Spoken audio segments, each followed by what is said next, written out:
እንክብካቤን ጎደለኝ። ያው አቤላዬ እንጂ ማን ተንከባከበኝ ብለህ ያለ እናት ያደገው ድጋሚ ደግሞ አባቱን ማስጨነቅ አልፈልግም። እሱ ጋር ያለ እናት ነው ያደገው። አባቱን ማስጨነቅ አልፈልግም። እናንተ የህዝብ ማለት ነው የህዝብ አንጀት ለመብላት ተዘጋጅታችኋል። እውነቴ ነው የምላችሁ ተዘጋጅታችኋል ማለት ነው። እኔ አቤል እኮ ከዚህ በፊት ያሳዝነኝ ነበረ፣ ምክንያቱም ያለ እናት ስላደገ ማለት ነው። እና ያሳዝነኝ ነበረ። በመጨረሻ ደግሞ በሚያደርገው ነገር አናደደኝ። እኔ እንደዚህ ሲባል እኔ አልወድም፣ እውነት ለመናገር ያሳዝነኛል። ስለዚህ የምትሰራው መጥፎ ድርጊትህን አቁም፣ አቶ አቤላ ማለት ነው። ሌላኛው እንግዲህ ወይዘሪት የሜዳ አህያ ደግሞ ምን አለች? ጉንፋን ይዟታል ሲል አብርሃም የሚንከባከበኝ አጣ አቤላዬ እንጂ አንቺ የአራት አይደል እንዴ ሲንከባከቡሽ የነበረው? አብርሃም፣ እዩ፣ አቤል፣ ሌላ ማን ነው? ብሩክ፣ አራት ሰው ሲንከባከብሽ ኖሮ አቤላ ብቻ ነው የሚንከባከበኝ ትያለሽ እንዴ? የፈጣሪ ያለህ እንደው ትዕግስቱን ስጠኝ። ሰላም አለይኩም ወራህመቱላሂ ወበረካቱ። ውድና የተከበራችሁ የቻናሌ ቤተሰቦች እንዴት ናችሁ? ደህና ናችሁ? ለማንኛውም ላይክ፣ ሼር፣ ሰብስክራይብ እያደረጋችሁ እስከ መጨረሻ ተከታተሉኝ። ሩታዬም እንግዲህ ማታ ስትናገር ነበረ። ወንድነት አይደለም ከሀገር መውጣት ብላ ተናግራ ነበረ። ሩታዬ ዋሽተውሻል እኮ ማለቴ ሊሄድ አይደለም ሄዳለሁ አላለም። እነሱ ናቸው ጨዋታ የጀመሩብሽ ማለት ነው። ሌላኛው ደግሞ ያው አቤል ብቻ ነው የተንከባከበኝ። ስንት ህዝብ ነው የሚንከባከብሽ አንቺ? አቤል ብቻ ነው እንደሚንከባከብሽ? ስንት ሰው እንዴ! አብርሃም ባለትዳሮ እንደሆነ እያወቅሽ የልጅ አባት እንደሆነ እያወቅሽ ተንጠልጥለሽበት ማለት ነው። አልተንከባከበኝም ልትይ ነው? ተንከባክቦሻል፣ ብሩክ የተንከባክቦሻል። እዩ ስንት ሰው የስንት ሰው ሽንት ቤት ነሽ አንቺ? ወይኔ ፈጣሪ እንደው መጥፎ ነገር አታናግረኝ ፈጣሪ፣ ትዕግስቱን ስጠኝ። እንደው ሌላኛው ደግሞ እንግዲህ አብርሃምና ሩታ እንዲፋቱ ትፈልጋላችሁ ዩቱበሮች በጠቅላላ የምትሉ ልጆች አላችሁ። እኔ ሴጣን አይደለሁም። እዛው ሂዱ፣ እዛው ማለት እነ አቤል ጋር እነ እዩ ጋር እነ ብሩክ ጋር ሂዱ።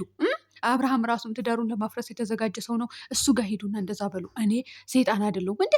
ሴጣን ተኩላ የሆነ ሰው ነው የሰው ትዳር እንዲፈርስ የሚፈልገው እንጂ ጤነኛ የሆነ ሰው የሰው ትዳር እንዲፈርስ አይፈልግም። እኔ የለሁበትም። እኔ እንኳን የአብርሃምና የሩታ ትዳር ይቅርና ማለት ነው የጠላቴ እንኳን የትኛውም ሰው ቢሆን ትዳሩ እንዲፈርስ አልፈልግም። እውነቱን ስነግራቸው እኔ እንደዚህ አይነት ነገር ደግሞ አይመቸኝም። በዚህ እንኳን ድራማ ሲሰሩ ፕራንክ ሲሰሩ ራሱ በጣም ነበር የሚያናድዱኝ። ቢያንስ በሌላ ነገር አይሰሩም ወይ? ለምንድነው በትዳራቸው በጋብቻቸው ለምን በዚህ ይሸቅላሉ? ትዳር ማለት ቀልድ አይደለም። ለምን በዚህ ይሰራሉ ብዬ የምናደድ ሰው ነኝ። እንኳን ደስ ሊለኝ ይቅርና ስለዚህ እኔ ሴጣንም አይደለሁም ተኩላም አይደለሁም። ትክክለኛ ሰው ነኝ። ባጃችሁ ግቡ። የራሳችሁ ትዳር እንዲፈርስ የማትፈልጉ ከሆነ ሲጀመር እኮ በጣም ነው የሚያስጠላው ትዳር ሲፈርስ። እኔ በብዙ ሰው አይቼዋለሁ። ትዳሩን ሲፈርስ እንዴት እንደሚጎሳቆሉ ሴቶቹም ወንዶቹ ራሱ ሌላ እናገባለን ብለው ጉስቁልቁል ብለው የሚቀሩ አሉ። ሴቶቹም እንደዛው ማለት ነው። ስለዚህ እኔ አልፈልግም። እነሱ ራሱ የተጣሉ መስሏችሁ ሊሆን ይችላል። የተለያዩ መስሏችሁ ሊሆን ይችላል። አልተለያዩም፣ አልተጣሉም። ድራማ ነው እየሰሩ ያሉት። ይሄ በትዳራቸው ሲሰሩ እንኳን ያናድዱኛል ማለት ነው። እና እቺ ደግሞ የሜዳ አህያዋ ያው እሷ ልክስክስ ናት። አንዳንዴ ደግሞ የእነሱ ትዳር በትናም አብርሃም እንድትወስደው ትፈልጋለች። ምክንያቱም አለው ይሰራል፣ ያገኛል። ስለዚህ እሷ ምን ጥቅም ፈላጊ ናት ማለት ነው። ትዳር ወይም ደግሞ ፍቅር ይዟት አይደለም። ፍቅር ይዟት ነው አግባት፣ ሩታን ተዋት። እቺ ጨቅጫቃ የምትጨቃጨቅ ሴት ናት። እንደዚህ የየየው አትበሉ። አትጨቃጨቅም፣ ጨቅጫቃም አይደለችም። ለድራማ ጨቅጫቃ ናት። የትኛውም ሴት ጨቅጫቃ ናት። ሲጀመር እንኳን ለድራማ እሷ ለድራማ ነው ጨቅጫቃ ሆነችው። ለቤቷ ደግሞ ምሁር ሆነች ሴት ናት። አስረግጬ ነው የምነግራችሁ ማለት ነው። እኔ እውነት ከመናገር ወደኋላ አልልም። እና እነሱ ተጣልተው ሳይሆን ለድራማ ነው የተጣሉት።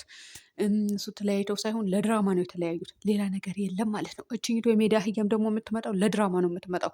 አብርሃም ደግሞ አንተ ወስላታ ማለት ነው።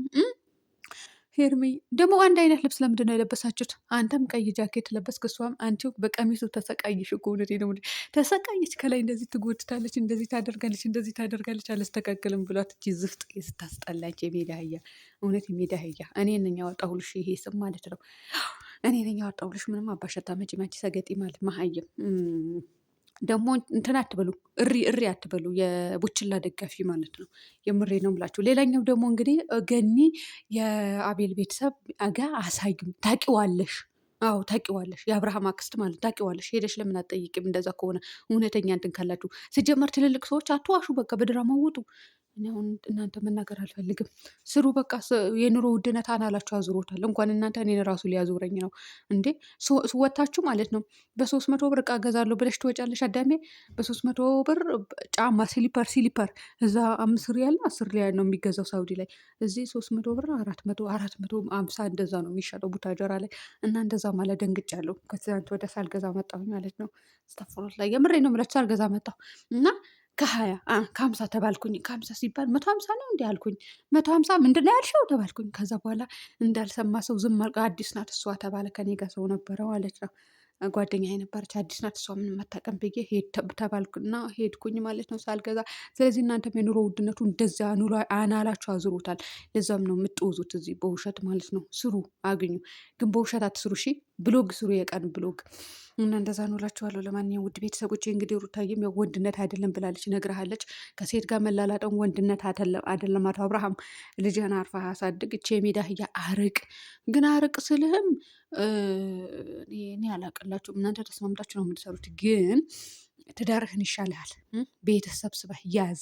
ወንድነት አይደለም። ቤትህን ሰብስበህ ስትይዝ ነው ወንድነት የሚባለው። ማለት ወንድ ማለት ሚስቱን የሚያስከብርና ትዳሩን ሰብስቦ የሚይዝ ሰው ነው። ሰምተሃል? አዎ ሰምተሃል። አስረግጬ ነው የምነግርህ። ያው አልተንከባከበኝም ማንም፣ አቤልዬ ብቻ ነው የተንከባከበኝ። 4 ጎረምሶች ሲንከባከቡሽ ኖረው ጭራሽ አቤል ብቻ ነው ትላለች። ምን አቤል ብቻ ነው? 4 ሰው ነው የተንከባከበሽ። ባለትዳሩ ወንድ የልጅ አባት የሆነ ሰው ተንከባክቦሻል።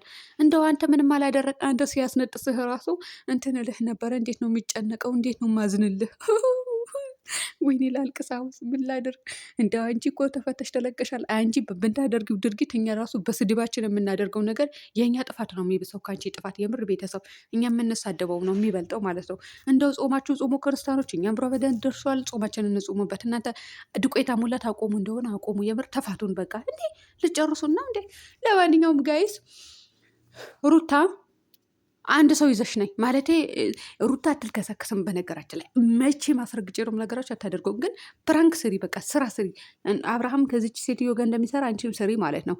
ከዛ ምን አክል እንደሚያምና ምን አክል እንደሚያናድድ ይየው በቃ በድራማ መልኩም ቢሆን ይየው። እንዴት እንደሚያቃጥል አሁን አብርሃም ሩታ ከሌላ ወንድ ጋር ድራማ ወይም ደግሞ ፕራንክ ብትሰራ አብርሃም አይንገበገብም? ወንዶች የትኛውን ወንድ ሚስቱ ከሌላ ሰው ጋር እንድትሰራ ከሌላ ሰው ጋር እንድታወራ እንድትቆምም አይፈልግም አይደለም።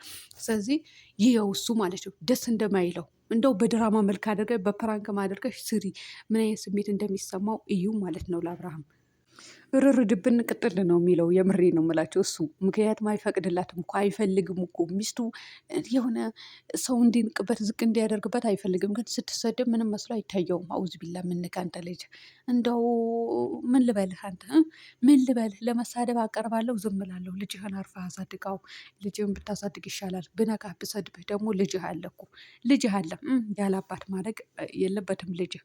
አንተ ባጠፋኸው ልጅህ አይወቀስም ማለት ልጅህ መቀጣት የለበትም ማለት ነው። ለማንኛውም ውድ ቤተሰቦቼ ገንዬ ማለት ነው የኔ ውድ ነገር፣ የኔ እናት፣ የኔ ውድ ያው እናቴ ትሆኛለሽ። እናቴ አትሆኝም አይደለም። ልጅሽ ከኔ ይበልጣል። ትልቅ ሰው ነው። ያው ቁመት ነው ምናምን ልትሉ ይቻላችሁ አይደለም። ትልቅ ሰው ነው ማለት ነው። እና አንቺ እውነት ለመናገር እንደዚህ አይነት ነገር ባትሳተፊ ደስ ይለኛል። ውሸት ነው በቃ።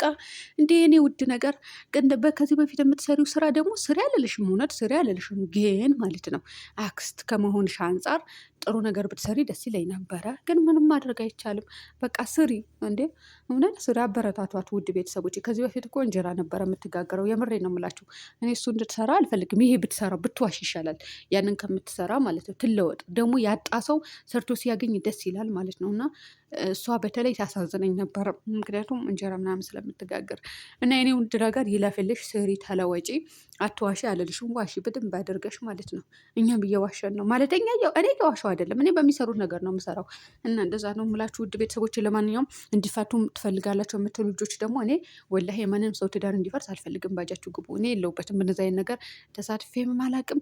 የሰው ትዳር ሲፈርስ ራሱ ይዘገንነኛል ማለት ነው። እንኳን የሰው ትዳር ሲፈርስ ደስ ሊለኝ ይቅረና እነሱ ደግሞ አይፋቱም፣ ሊፋቱም አይችሉም በተአምር።